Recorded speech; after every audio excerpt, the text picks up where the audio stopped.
Welcome to Think Big with Dan and Qasim. Join hosts Dan Melnick and Qasim Masood as they explore big ideas, limitless possibilities, and engage with visionaries, entrepreneurs, and thought leaders who dare to dream big, get inspired, motivated, and find practical tips for personal growth.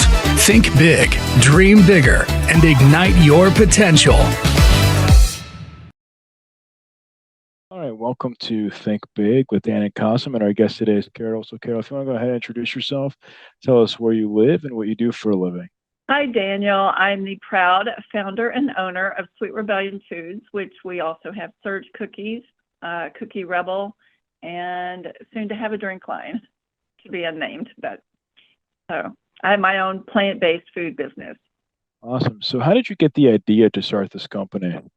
It was compelling. It was something I had to do. Ever since I was little, I wanted to be an entrepreneur. I've had 3 other businesses. They've been very successful. I am an architect by trade, but how I got I actually left architecture to do this 4 years ago. But how I got the idea was 11 years ago. I was doing all the healthy things. I was working out. I was teaching aerobics. I was teaching Taekwondo. I'm a 3rd-degree black belt, and I also teach. I was teaching, I was working at Cushman and Wakefield, big real estate firm, no pressure. And I was running all the time. And I ended up having a stroke.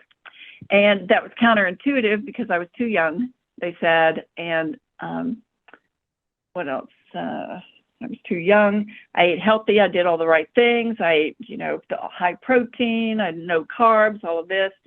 And I ended up having a stroke. I was in the hospital for a week. When I came out, they couldn't find out why I ever had it. They couldn't pinpoint and said, oh, it's your heart. Oh, it's your this or that.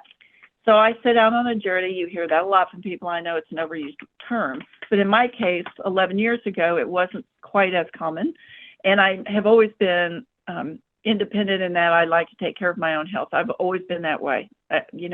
Call it stubborn if you want, but that's me.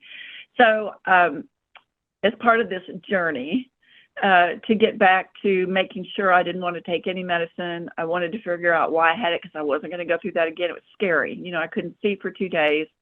It was bad, and I was paralyzed on a side and I couldn't see. And I had it while I was at the gym too, at Lifetime. The paramedics had to come and everything. Scared me enough that I said, I've got to figure this out. So as part of that journey, then I understood that, and I had a doctor that worked with me. And I started to understand that what I was eating was not in support of what we really need to do. And so the long and short of it is then I went on that research, that to death. And one day I saw a guy doing raw cooking on television and followed up with that and then realized the two go hand in hand, that plant-based foods are, of course, they're good for you because they're naturally occurring plants, but they are a life force. They are an energy force. We are a life force. We are an energy force, and they will help heal your body. That's the big difference, and that's the reason I was compelled to do this. That makes sense. What would you say? Obviously, it's a very competitive space. What would you say makes you better than your competition? Oh, other than appearance and flavor? Well, let's see. Our pure ingredients. And no, I'm joking, but we sell out at pop-ups. People will walk by and say, no, I'm not in the mood for healthy today. And I say, understood, love your answer. Try this, walk away. I'm giving it to you for free. They always come back and say, that was so good. Are you selling these? How much are they? Can I have some? Yeah, we've never had a no. One of the most interesting things that, so you can decide that you are competing or you can decide that you can stand out. And I think that mindset comes first, right, Daniel? It just does. Yeah. It has to. Because otherwise you become overwhelmed with they're faster than me, they're better than me, they're skinnier than me, they're taller than me, all of this. I'm short, by the way. But I always go back to this high school teacher. I had a high school teacher who didn't know me at all. I was in accelerated classes except for this one, and she told me one day in class that I was going to amount to nothing but a file clerk. So I remember that to this day, obviously. But competition, when I know that I have something, you just inherently know it. You really involve your intuition and you know it. And I've had too much reinforcement and too many positive, big clients come to me and say, would you develop products for us So I said, I knew it. I knew it all along. I could feel the momentum when it's starting to build. It's pretty crazy. I'm blessed. It's a blessing in that way. It's, that's another sort of overused term, but I believe in that. I think that this is something I was meant to do. I don't want anybody to go through what I did before. And so I just say that there's lots of flowers in the garden. So do you walk into a garden and decide of all the beautiful roses, there's yellow, there's pink, there's red, there's white, all these colors, peach color. Do you pick one and say the others are no good? No, you probably pick one, and then the next day you might pick another, and the next day you might pick another, until maybe you find your favorite one that sort of resonates with you for whatever reason. So there's always there's enough for everyone, is what I say. I've always said that, and I completely believe it. Awesome. No, that makes complete sense. That makes total sense. What would you say in terms of where you're selling it? You mentioned, farmers markets, but are you selling direct to consumer on your website? Is it in stores? Like, where can people find your products? Well, I love your question, and it's a varied answer. Originally, we were to be in Kroger. That's how I actually transitioned from architecture to this business, was I sent things to Kroger corporate in Cincinnati, and within a couple of weeks they called me and said, would you come develop products for us? I mean, can you believe that? Little me, right? And so I did. I worked for them for 2 years, and we were about ready to launch our high protein cookies. That's what they wanted. And so that was big retail was never on my radar.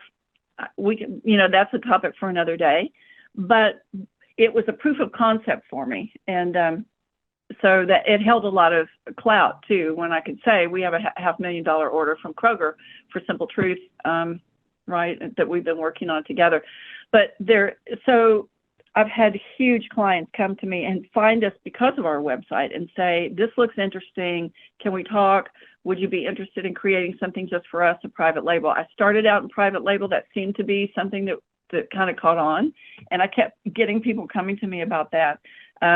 We do sell in private venues as well, and getting ready to launch in a bigger way, in a more strategic way, to answer your question, so that it will be in retail. But I will be honest with you, it's not my main goal, nor is it my ultimate goal. I do not consider, for all the perks that I know goes along with grocery chain, it is not conducive to the kind of product I have, primarily because of cost, and they want to, so I've learned that specialty retailers love us because we can get to the price point we need. They appreciate, love us. So it's a combination. I just did a huge business plan. Funny you should ask. And it's a combination of some real unusual clients that I probably don't want to give away here. But I'm probably the one standout vendor that you'll talk to in a while that has always realized that retail is not the end game. It's full of headaches and cost and manpower and wasted product. And it has its perks, absolutely. But the downside is enough. If you're small enough and you're just beginning, or you're kind of in those middle stages, look to specialty retailers. And now what I see on LinkedIn is all the people who were, you were only valid if you were in retail. Nobody would talk to you unless you were in retail. Well, now the shift is coming, and I see you saying, how many specialty retailers are you in? Well, quite a lot. So we're gearing up a whole marketing campaign and production to these specialty retailers. I've got offers from convenience stores from Saudi Arabia. I have a request from Tesco in the UK. They want us. The distributor there wants it's a large number of bars. I've got to find a co-packer for this. Yeah. So it's a combination. To answer your question, I would. No, yeah, that makes sense. I mean, so in terms of goals of scalability, you mentioned that you're, not really focused too much on retail, which in 2023 is understandable. So you focus a lot on e-commerce, selling direct to consumer on your website? We do, but it's just in its baby stages, Daniel. I mean, I know it is. My partner passed away a couple of years ago, and when he passed away, I was carrying all the balls for trying to find investors, and that's what he did. And so And COVID certainly didn't help because Kroger actually pulled the purchase order from us and other people to not produce because COVID started happening. So we didn't do that, but all the money we spent, obviously. So I'm sorry, so say your question again. No, sure. Yeah. So I was just curious about, well, because e-commerce, right? I mean, you're selling on your website. So in terms of your vision of scalability, I mean, are you planning on ramping that up? I'm very different. I think outside the box from day one. And if I see something that's an overcrowded market, even though I said there's lots of flowers in the garden, if I think it's too saturated, I know I can inherently find those niches that have gone, people call it white space, where nobody's gone before. And I used to do that so what I'm trying to do is kind of decide which one I'm enjoying better, because the truth of the matter is, while I can be smart and disciplined and go into retail and do well, or any of the venues, and you could too, whoever sets their mind to do something, I believe can do it. Where I'm now at is, what do I want to do? Because I see, what am I enjoying doing? Is it high scale stuff? Probably it is. It's going to be that. I know that for sure. Is it going to be, because I learned in retail, they want you to dumb it down. They want you to get to a bottom line price. They want you to compromise the ingredients. Well, I'm no better than anybody else if I'm doing that. And that's not my target market, ideally. Now, I do know that for Gen Z, everybody uses their phone, and influencers are the way to get those guys. So we're putting a campaign around that. For millennials, it's digital marketing and social media. So we're putting a campaign around that. I do know that even though we are a one-size-fits-all type product, you can't market yourself that way, because I get too much negative pushback. But the reality is we really can, because anybody can eat. Our cookies are completely allergen-free, and our bars have nuts. That's the only allergen, and nuts and coconut. But they have superfoods, and we're not refined and processed. And do I have problems with them? Co-packers, yeah.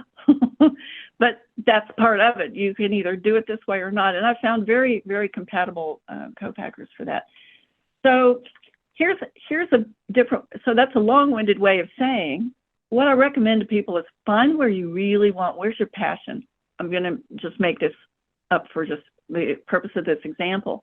But if I really wanted to get a high-end customer, because those people will pay for health, then I'm going to target myself and position myself in a market that's willing to pay, and I'm going to be a higher level product that is online and is more of a gifting and special occasion type product that can also be promoted in varying sizes and et cetera, right, for all of that, to get the gaps that kind of come that way. If I want to just do volume, obviously it's retail. Am I happy doing volume? I don't know. We'll see. Makes sense. So in terms of your role right now with technology, are you using artificial intelligence, or do you see any use case for AI in your business? I love the question. We do. I will tell you something interesting. I've been so in tune with this market from 12 years ago. I knew everybody has a talent. I have a talent for knowing what's coming. And I knew this was going to be the thing. And it shows no signs of slowing down, right? And it's only going to continue. And so, I'm sorry, I was looking at something that distracted me. So the point I was going to make is that the intuitive things that I knew in the marketing direction that I was taking at the time with some of my partners is exactly what AI is telling us now. And yes, we use ChatGPT. We've been using that for over a year, but it doesn't give me anything new, to be honest with you. It might give us some imagery that we weren't using before, but it's not giving me any information that I didn't already know. It's very simple what I do. It's very simple what I want to message. And so for that reason, yeah, I mean, it's there. Now for analytics and things, yeah, and I've got a marketing firm that's just dynamite. Love these guys. And they have a 92% retention rate, private firm, love them. And so leaning on marketing to do a lot. And so my role is not marketing. I'm an architect by trade, so I am more budget and schedule driven person, but I'm highly creative. So I'm the creative force. I've had a lot of people come to me and say, Carole, why don't you just do the development and we'll help you do the sales and we'll help you do over here. And that's possible. Yeah. I mean, I know enough about business that that's how you're going to expand yourself. right. But Makes sense. So what I'm doing, huh? yeah, that makes sense. I was just going to ask, so what would you say right now is your biggest challenge? Other than time, let's see.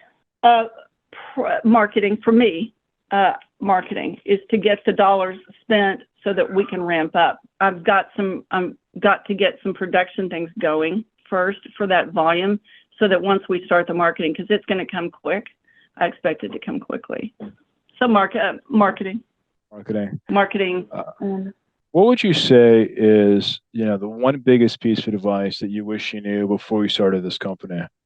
I have always been, for me, I have an unusual answer for you, and some people may say, oh, sure, but I've always been an entrepreneur at heart since I was little. Since I was like 6 and 7, I knew I wanted to invent things and sell them, and I wanted to be an entrepreneur. My parents were entrepreneurs. I'm an only child, so I had the benefit of having those examples. So for me, but the advice I would give would be that people need to not be fear-based. You've just got to confront it, even when you don't want to. And the execution is the hardest part. The idea phase is easy. Now start executing your idea. That's where the fear comes in, and you cannot let it paralyze you. You cannot let people say no to you and have it hurt your feelings or stop you. You hear that from actors all the time, and you hear that all the time from people, but until it really happens to you, do you really appreciate that sentiment? And because for all the no's I have 100 yeses. And the no's are from people who haven't bothered to listen, don't care, don't like raisins. It's something arbitrary that I'm not interested. Those aren't my customers anyway. And you have to just recognize who are your customers and cater to those people. You're not trying to get 100% of everybody. Your customers will find you and will follow you and will be, as my husband used to say, he's passed away, but he used to say, raving fans. And that's what you want. You don't want, sales is the end result, but you want people who are repeat buyers. And I don't see that in products now. They're just trying to give you a quick down and dirty kind of message, if you will. Oh, we're healthy, we're cheaper, we're better, we've got this and that. But the reality is they're all the same. Pretty much. No, I was just going to say, it's like, to your point, right? It's like the products, obviously, that you're describing is of a very high value, right? I mean, it's like, to me, I always believe this thing where people are paying more for higher quality, and like what you're providing is a higher quality product with great ingredients, tastes good, all these things that it's like, to me, I think is so rare today, where you actually have healthy products that also taste good. I think it's like, if you can have that, that's a big win, I think, for yourself and also for your customer. Thank you. I do too. And we want it to be an experience. So I'm not going to hand you a taffy, overly refined, gross taffy. I've tried out for Shark Tank twice. I know that the third time I'll make it. And when I went to Shark Tank the first time, and I got to the next to last of the auditions both times, is I showed them the competition. I unwrapped, of course, but I took all these protein bars out and then showed them ours. I mean, I didn't need to say another word. Because you could see the difference. And then when I explained that when you have whole ingredients, not refined, ground up powders and derivatives of this and that and sugar alcohols and whatever else and lecithins and different things, when you have whole ingredients, that treats you at a cellular level. That goes to my point about healing and a holistic approach. No one else is doing that. Now, they will say they do, but the reality is, and you can Google it, when you eat, would you rather have powder or would you rather have a whole sunflower seed? If the powder was as good for you as the sunflower seed, or that was your perception, would you take a powder or would you take the seed? So that's one question. And then let's say you take the powder. Let's just say that, because you say, oh, I can drink it quick and my stomach gets upset if I eat a seed. So, but the problem is that people need to start to understand it. It's part of the education program I'm starting to roll out with a blog and that's what Cookie Rumbles is going to come in, is with a blog, that whole ingredients broken down naturally in your body will give you healing and nutritional at a cellular level, where things that are overly refined just kind of pass through your system and kind of deposit vitamins and minerals, which are then leached out quickly. Your cells can't really use it on a long-term basis. And so, there's a whole topic around that. So, makes sense. But I've had a lot of people who were doubters people say, oh, okay, I'll try what you have. And I send them our seed cookie. That's one of the original cookies, and it's just seeds. And they said, I didn't think a seed cookie could taste this good. I've never had anything this good. And it's seeds. Anyway, it's one of our main products. We are redoing our website stores and our pricing and so forth. We've kind of got it all going on at the same time. So it looks a little, it looks like we're kind of paused, and kind of in reality we are right now. Just making sure that all the different concepts and things we want to say are being said by the right venues and the right influencers. And because I do have contacts with boxers and MMA, and I have my whole life, my last 25 years. Influencers I knew were going to be a big deal. I've sent things to influencers before. They love them, and they've given me little snippets to use. And so I know I'm in the right direction. I know it is. And I just really, I just really want people to eat better and understand how we're being misled by labels and claims. And because snacks represent up to 40 to 60% of our daily intake. That's a lot. That's a lot. If you eat one of our cookies for breakfast, you've got the most nutritious breakfast you could have. It's high protein. It's got your daily amount of fiber in it. It's got no allergens. You can hand them to your kids. You can hand them to your 80-year-old mother if you needed to, or grandmother. There's no age problem there as well. And because they're allergen free, we do have coconut, but because we're allergen friendly, if you want to call it that way, because we do have coconut, anybody can eat our stuff. And for breakfast, everybody tells me, runners, athletes all the time.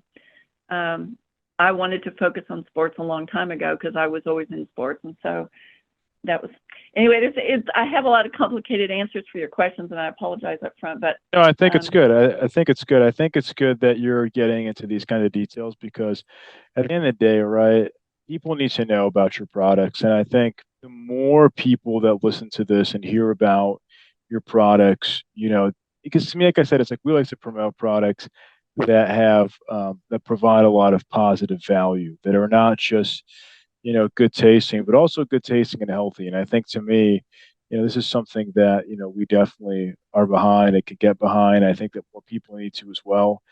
And I think your story is amazing. I mean, listen, being always wanting to be an entrepreneur is one thing, but actually going out there and doing it and pursuing your dreams, I think, is something that a lot of people can learn from. So I would just say, in terms of just to wrap, if somebody watching this wanted to reach out to you, do you mind sharing your website and social media handles, like best way for somebody watching this to find your brand and to get in contact?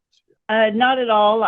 Like I said, right now it's in development, so it will look a little piecemeal, but you'll get the vibe of it. So the first one I want to give you is our sports line. It's called Surge, SURGE, cookies.com. And we are tailored to athletes, because that was one of my main goals. Because like I said, I knew we couldn't market to everyone and because every generation had a different pain point, right? So I knew that we needed to tailor down how we messaged and who we did. And sports was always when I ran marathons, I needed to have a bar, and we never had the right kind of bar. So it's surgecookies.com, cookierebels.com, Cookie Rebels with an S. We'll start to give you a feel of the kind of vibe that I'm talking about for traveling, for finding the healthy things in your travels. I have a whole idea around that. And that's where the blog is. That's an expansion and a more maybe spiritual sort of journey, talking about how foods can heal. And then, what am I leaving out, Serge?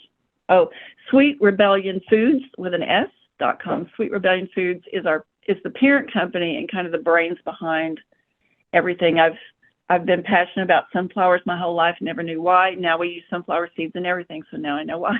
I had no idea. Always drawn to sunflowers. And so that's our insignia. So we have 3. Awesome. Well, I just want to say, Carole, thank you so much for your time. We're rooting for you. Definitely let's keep in touch as your company keeps growing and your website's going to be finished. And, we hope that you sell more products. Obviously, the holidays are coming up. So as the holidays approach, that you sell lots of product here in Q4. And yeah, thank you so much for your time today. Hey, Daniel. So can I ask a question that's off Sure. Yeah. off the. Yeah.